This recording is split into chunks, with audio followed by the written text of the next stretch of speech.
तो दोस्तों, अगर आपको फॉर्मूलाज ड्रैग करना पड़ेगा, वो हॉरिजॉन्टली और वर्टिकली, कोई भी आपका चीज हो, और बहुत सारा आपका रोज है, बहुत सारा आपका डेटा है, तो आप कैसे करेंगे? Do you want to do it one by one? I don't think so. There is a trick that I will show you right now.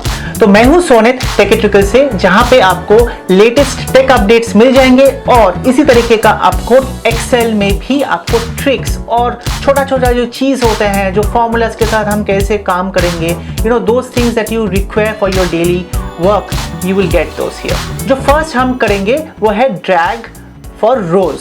Okay, तो ड्रैग फॉर रोज अगर हम करेंगे तो यहाँ पे देखिए मैंने क्या किया है कि मैंने कुछ क्वांटिटी यहाँ पे सैंपल यहाँ पे लिख दिया है ऑलरेडी, और कुछ प्राइस लिख दिया है एज सैंपल्स, और इसके बाद मैंने एक फॉर्मूला भी लिख लिया है जहाँ पे मैं क्या कर रहा हूँ कि I am just multiplying quantity by price and I am also multiplying it by 0.01। तो इसके बाद मुझे जो करना पड़ेगा, कंट्रोल C आपको दबाना पड़ेगा कीबोर्ड से। उसके बाद आपको एक की आपको याद रखना पड़ेगा, वो है F5। तो आप F5 यहाँ से दबा दीजिए। तो यहाँ पे आपका जो स्क्रीन आएगा, यहाँ पे दोस्तों एक्सेल आपको पूछ रहा है कि आप कहाँ तक इसको लेके जाना चाहते हैं। तो यहाँ पे मैं जो रेफरेंस दूंगा वो है Q4। तो Q4 देके मुझे शिफ्ट और ओके या शिफ्ट और एंटर आपको दबाना पड़ेगा। तो मैं अगर कर देता हूं तो ये देखिए क्या करता है एक्सेल आपके लिए पूरा सिलेक्ट कर लेता है, वो रेंज आपके लिए ले लेता है। तो अगर आपका रेंज और भी बड़ा है तो आप ले लीजिए whatever is your reference cell and you can just mention that there. Okay, and after that what is left is you just have to do control V।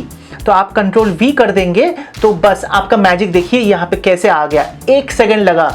अगर आपको ये पता है, थ्री स्टेप्स है, ये आपको अगर पता है तो आपको पूरा ये मिल जाएंगे। तो यहाँ पे जैसे आप देख रहे हैं, ये आपको रोज में अगर आप जाना चाहते हैं, इस तरीके का अगर आपका कुछ चाहिए तो आपको इधर से मिल जाएंगे। फिर हम आ जाते हैं how to tackle this if you want it by column. तो मैं आ जाता हूँ बाई ड्रैगिंग बाई कॉलम्स। तो यहाँ पे अगर मैं आता हूँ तो यहाँ पे भी मैंने कुछ सैंपल लिख के रखे हैं।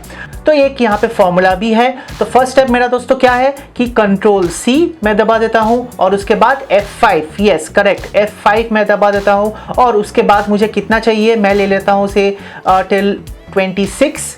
ओके, तो मैं यहाँ पे दे देता हूँ B26। ओके, और उसके बाद क्या था, शिफ्ट ओके या शिफ्ट एंटर। इतना तक आ गया, एक्सेल सिलेक्ट कर लिया, एक्सेल को पता चल गया कि मेरा क्या रेंज है। और उसके बाद आपका लास्ट जो स्टेप है वो है कंट्रोल V।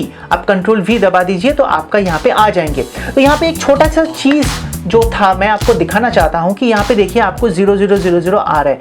वाई? बिकॉज मैंने जो फॉर्मूला लिखे थे वो था कि यहाँ पे लास्ट था कि A11 तक था मेरा यहाँ पे रेफरेंस, अगर आप देख रहे हैं। तो आपका हो सकता है रेंज जितना बड़ा है ऑब्वियसली उतना तक ही आपको फॉर्मूलाज लेके जाना पड़ेगा, राइट। उसके बाद से तो आपको मिलेगा नहीं, बिकॉज A12 में अगर मैं आ जाता हूँ तो A12 में मेरा कोई डेटा नहीं है, इसीलिए मेरे पास 0 आ रहे हैं। तो इसी तरीके का, तो दोस्तों आपके स्क्रीन पे अभी बहुत सारे वीडियोस आ रहे हैं, आप उसको वॉच कीजिए because those will be very important for your tech. And also do not forget to please subscribe to my channel, give me a like and also share in social media. That is very important दोस्तों, क्योंकि आप जितना knowledge share करेंगे उतना आपके पास आएंगे।